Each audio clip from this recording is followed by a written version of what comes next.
Hello friend, welcome to my YouTube channel success. हमारे साथ में मैं सुनील कुमार आपका स्वागत करता हूं। आज का टॉपिक लेके आया हूं वैदिक काल, जो दिसंबर में यूजीसी नेट का एग्ज़ाम होने वाला है। उससे संबंधित जो एमसीक्यू इम्पोर्टेंट क्वेश्चन है उसके लेके आया हूं, क्योंकि समय कम रह गया है। आज 9 तारीख हो गया, 6 तारीख से एग्ज़ाम चालू है, तो 2 महीना से भी कम का समय रह गया है। आप लोग प्रैक्टिस कीजिए, मजबूत लेकर चलिए। जीतेंगे हम, जरूर मंजिल को पाएंगे, लक्ष्य को पाएंगे। कहा जाता है जीतेंगे हम ये वादा करो, जीतेंगे हम ये वादा करो, कोशिश हमेशा ज़्यादा करो, कोशिश हमेशा ज़्यादा करो। किस्मत भी रूठ पर हिम्मत न टूटे, किस्मत भी रूठ जाए पर हिम्मत न टूटे। मजबूत इतना इरादा करो, मजबूत इतना इरादा करो। इरादा अच्छा होगा तो मंजिल को, लक्ष्य को जोश और जुनून से जरूर पा लीजिएगा। तो चलिए वैदिक काल देखते हैं, जो इम्पोर्टेंट क्वेश्चन लेके आए हैं एग्जाम ऑफ व्यू दिसंबर। पहला क्वेश्चन देखते हैं। ऋग वैदिक कालीन आर्यों और सिंधु घाटी के लोगों की संस्कृति के बीच अंतर के संबंध में निम्नलिखित कथनों में से कौन सा सही है? देखिए, सिंधु घाटी सभ्यता और वैदिक सभ्यता, जो दोनों से रिलेटेड संबंध स्थापित करने के लिए बोला है कि दोनों में क्या संबंध था। सिंधु घाटी का संस्कृति क्या था, वैदिक काल का संस्कृति था। तो इसमें से पॉइंट दिया गया है, क्या नहीं था उसको छांटना है, सही कौन है गलत कौन है। ऋग्वैदिक कालीन आर्य कवच और निरशस्त्रान यानी कि हेलमेट, निरशस्त्र हेलमेट का उपयोग करते थे, जबकि सिंधु घाटी सभ्यता के लोगों में इनके उपयोग का कोई साक्ष्य नहीं मिला है। ऋग्वैदिक कालीन आर्यों को स्वर्ण, चांदी और ताम्र का ज्ञान था, जबकि सिंधु घाटी के लोगों को केवल ताम्र और लोहे का ज्ञान था।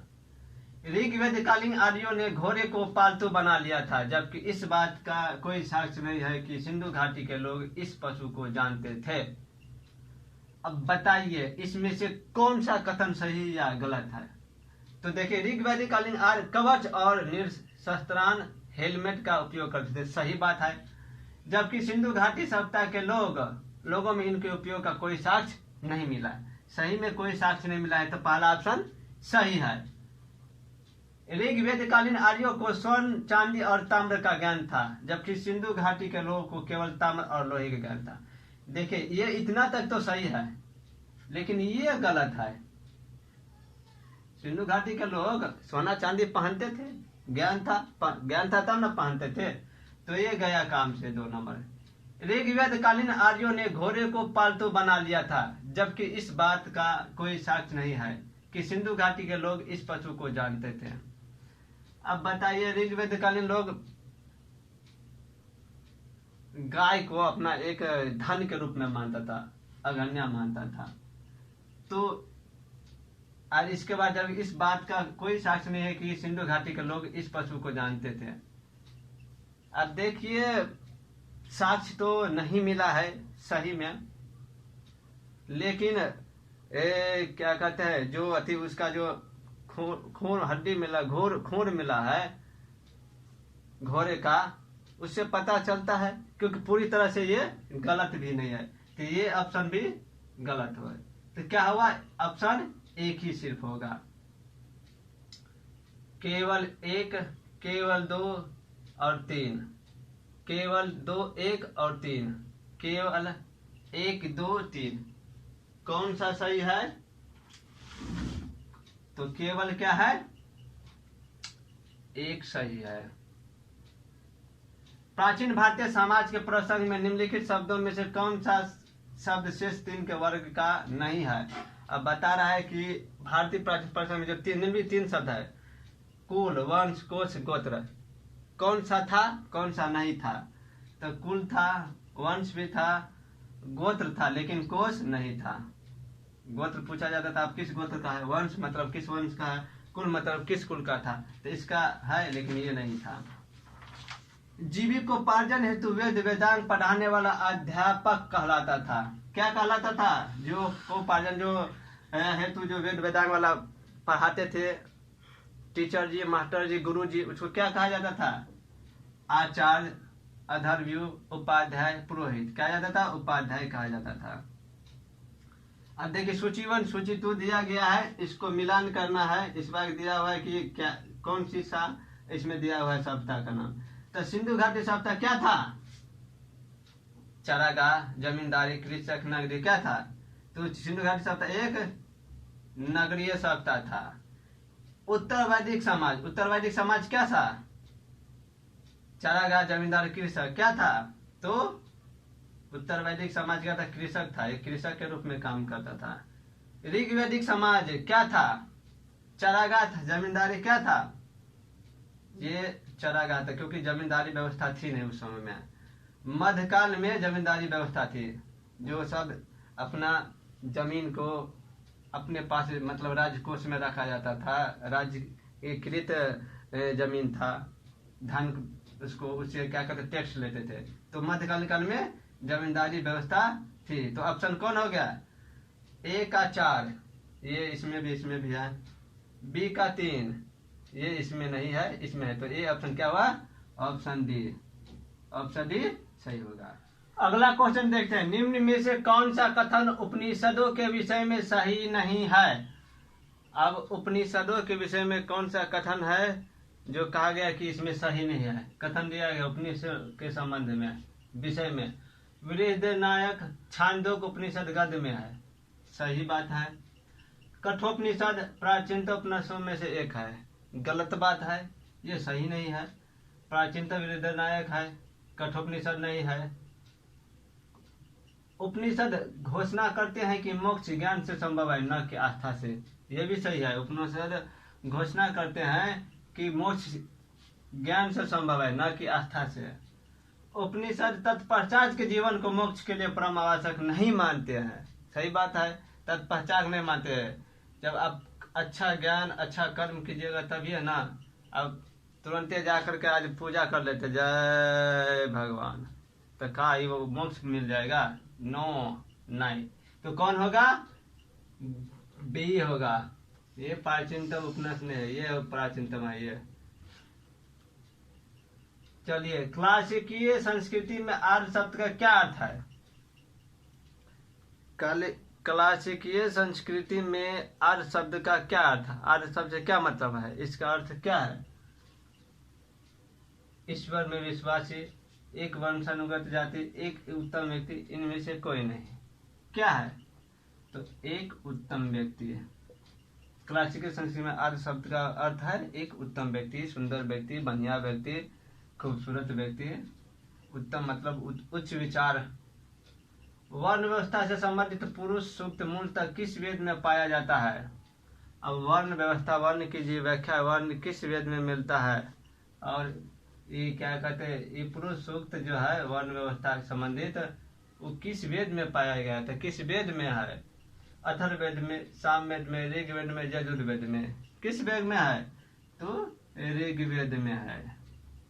निम्नलिखित 4 वेदों में से किस एक में जादुई माया और वशीकरण, जादुई माया और वशीकरण का वर्णन किस वेद में है? जादुई माया और वशीकरण। वशीकरण मतलब होता है क्या? वशीकरण मतलब क्या होता है? और जादुई माया मतलब क्या होता है? तंत्र मंत्र, वशीकरण। किस में है? अथर्ववेद, ऋग्वेद, सामवेद, यजुर्वेद। किस में है? तो अथर्ववेद में है। ये जादुई माया और वशीकरण किस में है? अथर्ववेद में। बृहदारण्यक उपनिषद में जनक की सभा में याज्ञवल्क्य से दार्शनिक संवाद करते हुए निम्नलिखित में से किसका वर्णन हुआ है? अब जो बृहदारण्यक उपनिषद में दिया गया है, जो जनक के सभा में, राजा जनक थे, उसके सभा में याज्ञवल्क्य से दार्शनिक संवाद करते हुए निम्नलिखित में से किसका वर्णन हुआ है? किसका वर्णन किया है? किसका नाम लिया गया? किसके बारे में बातचीत हुआ है? तो होगा ना कोई, जो आप दो आदमी के बीच कोई टॉपिक होता है ना, किसके बारे में? गार्गी, कात्यायनी, मैत्रेयी, विश्ववारा। किसके बारे में वर्णन हुआ है? तो गार्गी के बारे में वर्णन हुआ है। निम्न में से किस महिला द्वारा वैदिक मंत्रों की रचना की गई है? अब वैदिक मंत्रों की रचना किस महिला द्वारा है, किसके द्वारा किया गया है? वैदिक मंत्र जो था गार्गी, मैत्रेयी, अपाला, जाबाल, किसके द्वारा किया गया है वैदिक मंत्र का रचना? तो अपाला द्वारा किया गया है वैदिक मंत्रों की रचना। निम्नलिखित पुरोहितों में किसने सुदास के विरुद्ध 10 राजाओं के संघ का नेतृत्व किया है? अच्छा, दशराग युद्ध हुआ था।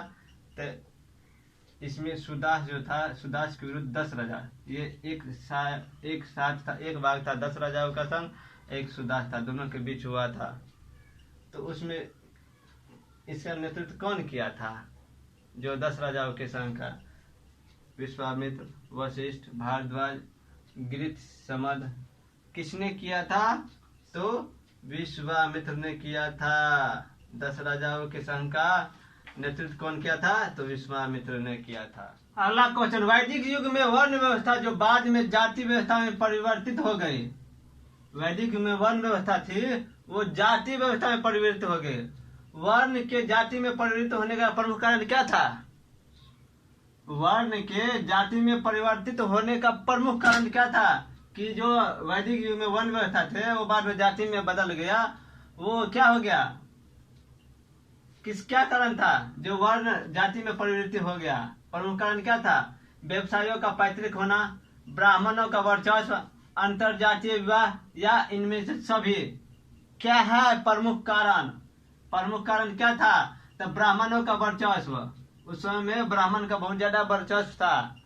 ब्राह्मण जो करता था वही करता था राजा के दरबार में ब्राह्मण के कहने पर ही सब कुछ करता था। कुछ बिना पूछे ब्राह्मण का गुरुदेव के बिना पूछे नहीं करता था। ऋग वैदिक युग में निम्नलिखित में से कौन सा मनोरंजन का एक साधन नहीं था? ऋग वैदिक युग में कौन था जो एक मनोरंजन का साधन नहीं था? धूत कर्म, रथ दौड़, नौका दौड़, संगीत।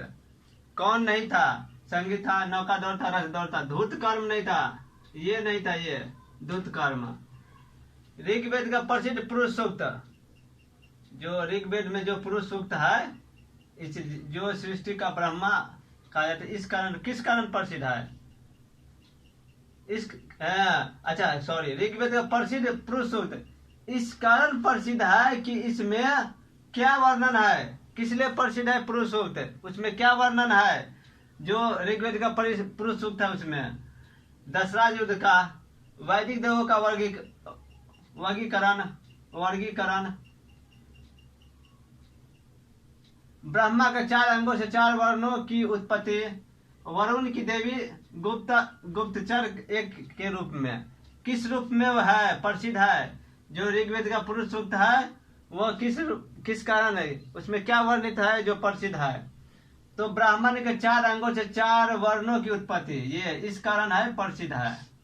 क्या है? ब्राह्मणों के 4 अंगों से 4 वर्णों की उत्पत्ति है, वो किस में है? तो ऋग्वेद के पुरुष सूक्त में है। ये क्वेश्चन आ सकता है कि ब्राह्मण के 4 अंगों से 4 वर्णों की उत्पत्ति है, ये भी दे सकता है। पुरुष सूक्त दे देगा ऋग्वेद के पुरुष सूक्त में क्या है, तो ये ऑप्शन दे देगा 4 अलग अलग, पूछ देगा, क्वेश्चन आ सकता है कैसे भी। निम्नलिखित में से किसमें समाज की चतुर्वर्णीय व्यवस्था का स्पष्ट उल्लेख है? कौन है जो चतुर्वर्णीय व्यवस्था का स्पष्ट उल्लेख है? किस में समाज की चतुर्वर्णीय व्यवस्था का? यजुर्वेद में, शतपथ ब्राह्मण में, आरण्यक में, ऋग्वेद का पुरुष सूक्त में, किसमें है उल्लेख है चतुर्वर्णीय व्यवस्था का? तो शतपथ ब्राह्मण में चतुर्वर्णीय व्यवस्था का स्पष्ट उल्लेख है। ये भी दे सकता है ऑप्शन। क्वेश्चन तो ऐसे ही पूछेगा लेकिन उल्टा भी सकता है, इसलिए याद रखिएगा। पूर्व वैदिक समाज किस रूप में संगठित था? जो पूर्व वैदिक समाज था वो किस रूप में संगठित था? वैदिक काल से पहले का जो था समाज, जन जाति राजन सभा किस रूप में है? तो जाति में, ओ सॉरी, जाति में नहीं, जन में था, जन में। पूर्व वैदिक समाज किस रूप में संगठित था? तो जन में संगठित था। 4 वर्णों का प्रथम बार उल्लेख किस वेद में किया गया है? ब्राह्मण, क्षत्रिय, शूद्र, वैश्य, ये 4 वर्ण है जिसका प्रथम बार उल्लेख किस वेद में किया जाता है? किस वेद में किया गया है? ऋग्वेद, सामवेद, यजुर्वेद, अथर्ववेद, किस वेद में किया गया है? तो ऋग्वेद में किया गया है। 4 वर्णों का प्रथम बार उल्लेख है। ऋग्वैदिक काल में पत्नी थी, क्या थी पत्नी? पत्नी का जो स्थान था ऋग्वैदिक काल में वो कहाँ था, कैसे था, किस तरह से था? उपेक्षित रूप से, प्रताड़ित रूप से, अंदर बंद, सभी धार्मिक व सामाजिक उत्सवों में सहभागिनी। कैसी थी? तो ये थी, सभी धार्मिक व सामाजिक उत्सवों में सहभागिनी थी। वह सभी धार्मिक में पुरुष के साथ बराबर के रूप में बैठते थे, पूजा पाठ करते थे। मतलब सहभागी मतलब बराबर का हिस्सा हुआ ना, बराबर का आधार, बराबर की दर्जा प्राप्त थी। बोले ऐसे कहे कि बराबर का दर्जा, बराबर उसका जो महत्व था, ताकत थी। उत्तर वैदिक युग में जाति प्रथा का आधार क्या था? अब बोलता है कि उत्तर वैदिक काल में जो जाति प्रथा था, जाति था, वो किस पर आधारित था? कर्म पर, जन पर, अभिरुचि पर, व्यवसायिक निपुणता पर, किस पर था? उत्तर वैदिक काल में युग में जाति प्रथा का आधार, जो जाति किस रूप में बांटा गया था? कर्म, जन, अभिरुचि, व्यवसायिक निपुणता, किसमें? तो जन्म, जो जिसमें जन्म लेता था उसी में वो होता था। अगला क्वेश्चन, ऋग्वेद में कौन से वैदिक देवता सहस्त्र स्तंभों वाले भवनों में निवास करते हुए वर्णित है? अब कौन से देवता थे ऋग्वेदिक काल में जो सहस्त्र स्तंभों वाले थे, जो भवनों में निवास करते थे, बहुत बड़ा भवन, महल में निवास करते थे? इंद्र, अग्नि, यम, यमी, उषा, सूर्य, मित्र, वरुण। कौन ऐसा राजा थे जो सहस्त्र स्तंभों वाला, बहुत ज्यादा बाहुबली ने कहा जाता है, बहुत सारा बलि भवन में निवास करते थे, वे वर्णित है। इंद्र व अग्नि है, इंद्र और अग्नि जो सहस्त्र स्तंभों वाले हैं, भवनों में निवास करते हुए वर्णित है।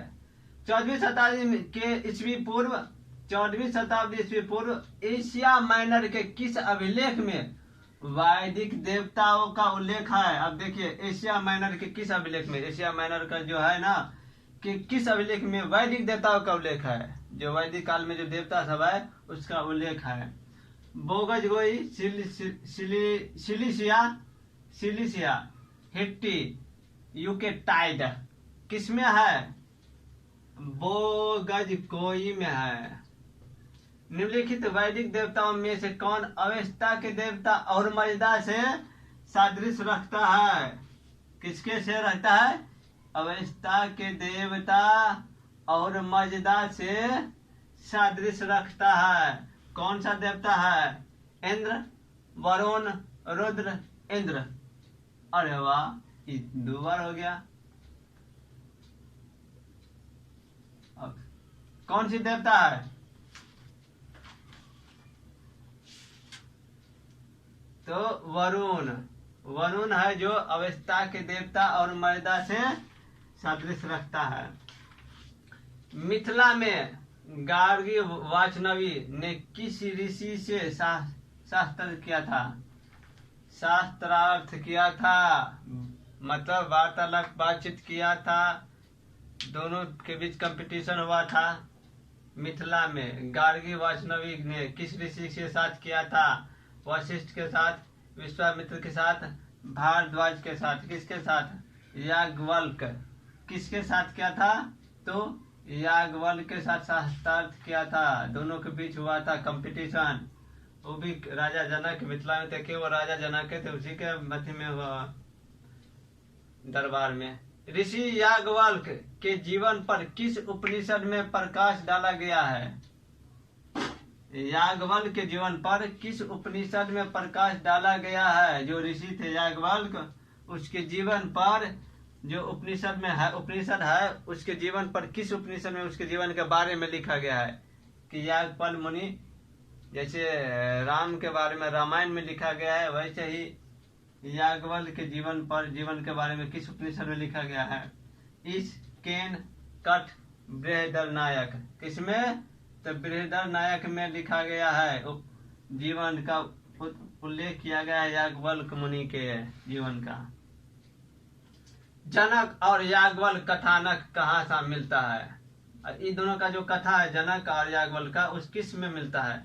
शतपथ ब्राह्मण, ऐतरेय ब्राह्मण, बृहदरनायक उपनिषद, प्रश्नोपनिषद में किस में मिलता है? तो बृहदरनायक उपनिषद में मिलता है। किसका? तो याज्ञवल्क्य ऋषि और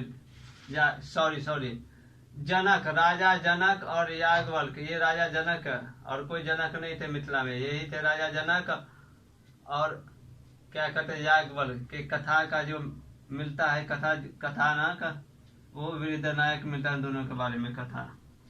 ऋग्वेद में कौन सा देवता हिरण्यगर्भ की उपाधि से जाना जाता है? हिरण्यगर्भ, हिरण्यकश्यप, ऐसे मिला सकते। हिरण्यगर्भ मतलब हिरण्यकश्यप, हिरण्यगर्भ मतलब हिरण्यकश्यप की उपाधि से जाना जाता है। किसको हिरण्यगर्भ की उपाधि मिला? मतलब हिरण्यकश्यप को मारा था तो हिरण्यगर्भ कौन? विष्णु, इंद्र, वरुण, विश्वदेव। कौन थे? विष्णु, इंद्र, वरुण, विश्वदेव कौन थे? तो विष्णु, ए ऑप्शन होगा, विष्णु थे।